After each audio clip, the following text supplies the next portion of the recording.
The problem is that when IPOB is the indigenous people of Biafra, is this umbrella movement all over the world that is pursuing the emancipation of Biafra from Nigeria. So what's been happening is that when Christianity came...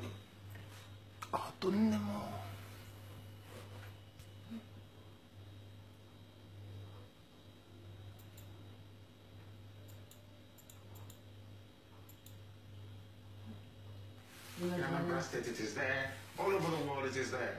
And even the Encyclopedia Britannica of 1929 mentioned it quite specifically that the Igbos are the Jews of Africa, because all the traditions from circumcision to everything that you can think of in the book of Leviticus. We're talking about the Igbo nation, the Igbo people. Yes. Not all of them are Jewish, right? Not all the Igbos are Jewish, or they are. They are all Jewish. The problem is that with the influence and influx of Christianity as a result of colonialism, a lot of that was dampened down. What happened was a lot of our emphasis was moved away from the Torah, the Old Testament, to the New Testament. But because the Old Testament still contained aspects of our tradition and our culture, we accepted the Bible as it was given to us. Okay, we have a short clip showing you guys in Biafra, in your Judaism way of life. Yes.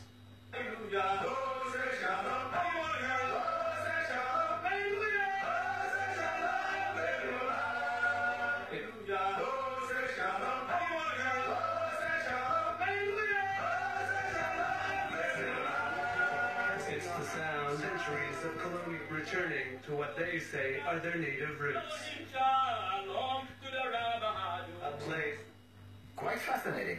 Very, very fascinating. Now I want to look at the map of Biafra and Nigeria, and maybe this map tells a little bit of the story.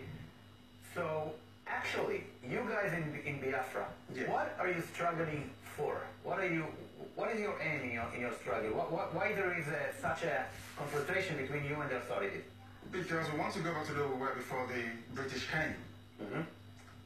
Most of our problems was basically made by the British. The way Nigeria was put together is the root cause of the problem. I'm talking about these days. Okay, there was a war and Biafra was kind of independence between 1967 and 1970, I guess. That's correct, yes. And since then it's part of Nigeria. What do you want? You want an independence state of Biafra? You want to be a Jewish state? You want kind of autonomy? What did you like? What do we want? We want an independent Jewish state, a Biafran state that is absolutely independent of anything to do with Nigeria, for the simple reason that we were independent before the British came. But you want to be a Jewish state? Absolutely. To go back to where of life, there's a place called Arochuk where we come from. The same way you have Jerusalem. The same way you have the temple in Jerusalem, we have one in Arochuk with the same thing. So we want to go back to that way of life, to worshipping the one only true God that we know. Is there anyone within the Israeli establishment that recognize you as a Jewish people? Absolutely. I'm sure that during the time of... I'm just interrupting. This is you praying at the Western Wall at the Kotel. Absolutely, yes. Okay. Yes. I prayed there also in the year 2013 when I came to Israel. So coming back to my question about the recognition by Israel to your Jewish way of life or to your Jewish heritage? Our Jewish heritage. Yeah. And our way of life, yes. Israel Rabin made some statements about that. Also, Henry Kissinger, the former United States Secretary of State, also made some comments about it as well. If you go to the Nixon papers regarding the Biafran War, it's all there, very clearly spelled out. But I think there seems to be this kind of paranoia that should Biafra get closer to Israel, that 70 million people will somehow flock to the land of Israel. But that is not the case. We are seeking Biafra, so we can return to Biafra and be in Biafra. Let's go back to your personal story. You have been persecuted or arrested in Biafra. What was the story about? I arrived in Nigeria in Lagos on the 14th of October 2015. And I was arrested from London. I was arrested for demanding for freedom for my people, because I run Radio Biafra in London, and the authorities didn't like it. Then I had to go I had to go home basically to see my people, and they arrested me and kept me locked away for 19 months. 19 months? Yes, despite 2 court judgments to set me free. They took me to court and they got... More than a year and a half in custody? Absolutely. And then that's right. And then they eventually granted me bail. with very stringent conditions.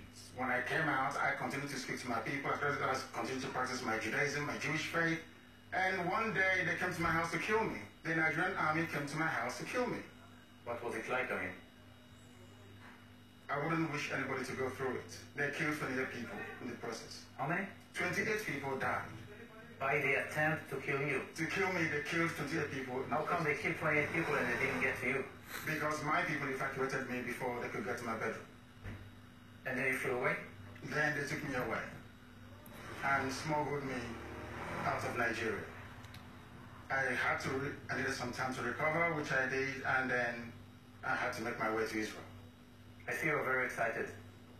I wouldn't call it excitement. I would say relief that I managed to make it to the only place that I feel safe in the whole world. I could have gone back to England, but I still don't feel safe to go to Israel. Okay, we're approaching the end of this conversation. Do you have any expectations from Israel government, from the Israeli society?